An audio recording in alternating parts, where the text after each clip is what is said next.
করবেন, কিন্তু পাশে বিশাল বড় জঙ্গল, যেখানে বিষাক্ত সব প্রাণী বিদ্যমান আছে। বাঘ আছে, সিংহ আছে, সাপ আছে, ভয়ঙ্কর ভয়ঙ্কর জানোয়ারের আওয়াজ পাওয়া যায়।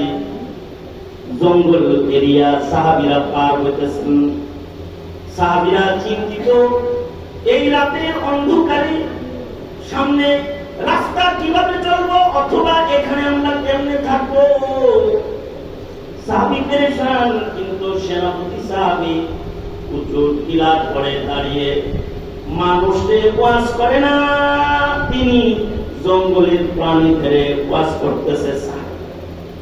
সাহাবী বলে, এই জঙ্গলের হাসারাতুল তোমরা যারা এই বিষাক্ত প্রাণী, সাপ, এই হিংস্র প্রাণীগুলো তোমরা যারা জঙ্গলে আসো, আমরা নবীর সাথী সাহাবীদের জামাত, এখানে আমরা আজকে রাত্রি যাপন করব।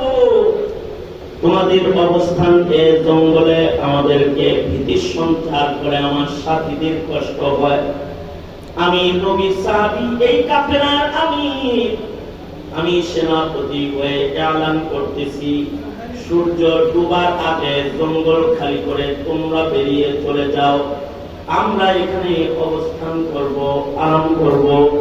তা যদি না যাও, আর যদি কোন হিংস্র প্রাণীকে যদি জঙ্গলের ভেতরে পাওয়া যায়, এরপরে যদি তোমাদের কাউকে এখানে পাই, তাহলে কিন্তু আমার তরবারি তার গর্দান দ্বিখণ্ডিত করে দিবে।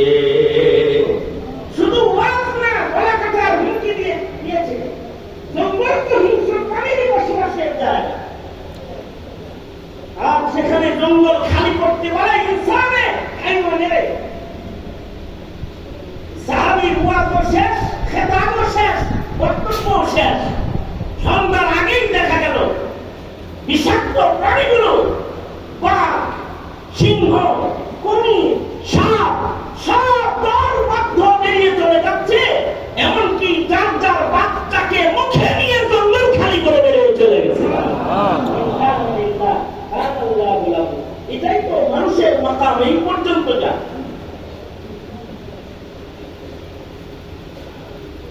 আল্লামা ইয়াসিন রাহমাতুল্লাহি আলাইহি উনি ঘটনা আছেন, সালমান ফারসি রাদিয়াল্লাহু আনহু, উনি তখন গভর্নর,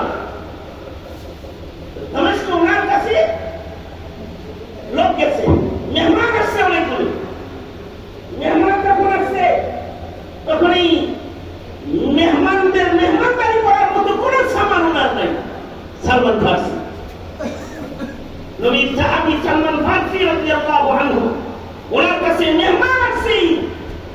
মেহমানদেরকে মেহমানদারি করার মতো কিছুই ওনার কাছে নাই। কি দিয়ে মেহমানদারি করবে?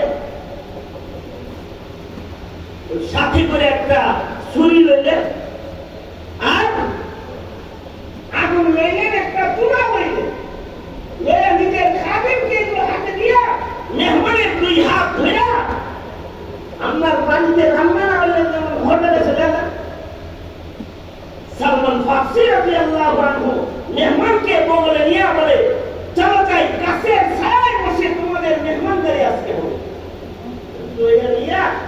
জঙ্গলের কাছে দেয়া বলতেছে, জঙ্গলের কারা আসলে কিছু মেহমান এসেছে, মেহমানের মেহমানদারি করা ইমান, মান কানা ইউমিনু বিল্লাহি ফালিউকরিম যায়ফাহু।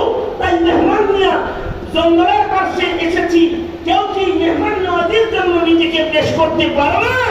এই আহ্বান করার সাথে সাথে ইয়া ভাই রহমাতুল্লাহ আলাইহি বলেন, এই আহ্বান করার সাথে সাথে জঙ্গলের ভেতর থেকে হরিণী দৌড়ে এসে, হরিণ এসে সালমান ফারসির কদমে নিজের গর্দান লুটিয়ে দেয়া কয়, আমি মেহমান নওয়াজির জন্য হাজির হয়ে গেছি।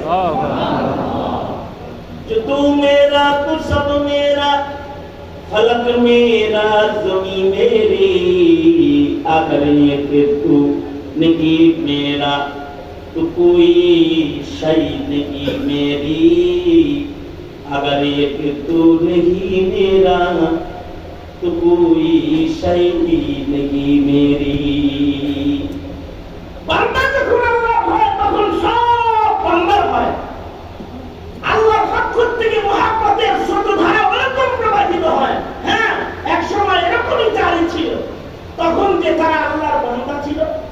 আল্লাহর বন্ধু ছিল। আল্লাহু আকবার। তারা শুধু বন্ধু ছিল না, বান্দা ছিল না, আল্লাহর বন্ধু ছিল। এ কারণে তাদের ভয় ছিল না, তাদের দুশ্চিন্তাও ছিল না। মুহতারাম হাজিরিন, এজন্য বলি যে জীবন যাপনের জন্য এই পৃথিবীতে ভর্তি আছে। এই পৃথিবীর হায়াত তো আল্লাহর সাথে সুসম্পর্ক করার জন্য। আমাদের আকাবিররা ওই মেহনতি করেছেন যে আল্লাহর সাথে সুসম্পর্ক করেছেন। ইবনুল জাওজি রাহমাতুল্লাহ আলাইহি উনি বর্ণনা করেন যে খাজা আব্দুল ওয়াহিদ বিন যায়েদ চিশতিয়া তরিকার অনেক বড় বুজুর্গের নাম। মাশায়েখিনদের খাতায় যাদের নাম পাওয়া যায় তাদের একজন। ইবনুল জাওজি বলে উনি একদিন স্বপ্নে আল্লাহর কাছে জিজ্ঞাসা করতেছে, দোয়া করতেছে, স্বপ্ন ধরে দোয়া করছে। একদিন দোয়া করতেছে যে ও আল্লাহ, আশ্চর্য দোয়া করে, আমাদের দোয়া আর এদের দোয়া কেমন? তো খাজা আব্দুল ওয়াহিদ দোয়া করতেছে, আল্লাহ আমি যদি তোমার জান্নাতি বান্দা হই, আমি যদি তোমার জান্নাতি বান্দা হই, তাহলে তুমি তো আমার জান্নাত দিবা। জান্নাতের ভিতরে আমার সঙ্গী কে হবে এটা একটু যদি আমাদের জানাই, তার দেখাই।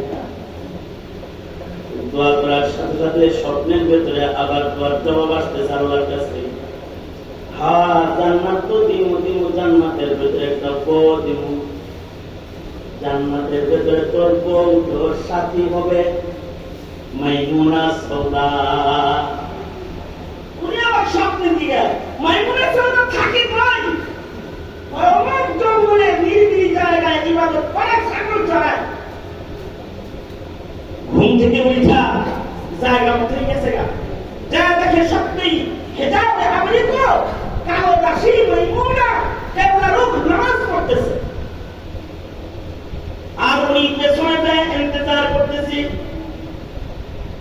আশ্চর্য হালত, খাজা আব্দুল ওয়াহিদ চোখে দেখতেছেন সেটা হলো দাসী নামাজ পড়ে আর তার ছাগলগুলো ঘাস খায়, পিপাসা লাগলে পাশে জঙ্গলের খালে যায় পানি খায়। আশ্চর্য হলো, ইবনুল জাওজি বলে আশ্চর্য হলো ছাগলের সাথে বাঘেরাও একসাথে পানি খায়। এই ছাগলগুলা এমন ছাগল যাদের সাথে বাঘের সাথে দোস্তি হয়ে গেছে। বাঘ আর ছাগল দোস্ত হইয়া একসাথে পানি পান করে, একসাথে জঙ্গলে থাকে। খাজা আব্দুল ওয়াহিদ নামাজ শেষ করার পরে বলে, মাইমুনা, মাইমুনা বলে তুমি এখানে আসছো কেন? এই আব্দুল ওয়াহিদ, তোমার সাথে আমার মুলাকাত হবে জান্নাতে, এখানে আসছো কেন? না, তোমরা দেখতে আসি নাই, পেছনেই তো দাঁড়ায় রয়েছি, পর্দায় তো সমস্যা নাই। তবে একটা কথা জানবার লেগে আসছি, জান্নাতে আমার সাথে দেখা তোমার হবে, বন্ধু তুমি বাবা, তুমি জানলা, তুমি যেমনি জানছ আমিও এমনি জানছি। তোমার লগে যেমন মওলার লগে খাতির আছে, আমার লগে আমার মওলার লগে খাতির আছে। তোমার সাথে তোমার মওলার খাতির এটাও বুঝলাম, কিন্তু তোমার ছাগলগুলার সাথে বাঘের খাতির কেন এটা বুঝি নাই। ছাগলগুলার খাতির আবার বাঘের সাথে কেমনে হয়ে গেল? সালাহতুলিল্লাহ, আমি আল্লাহর সাথে সলাহ করে ফেলাইছি, আর আল্লাহ তাআলা আমার ছাগলগুলার সাথে বাঘের সাথেও সলাহ করে দিছি।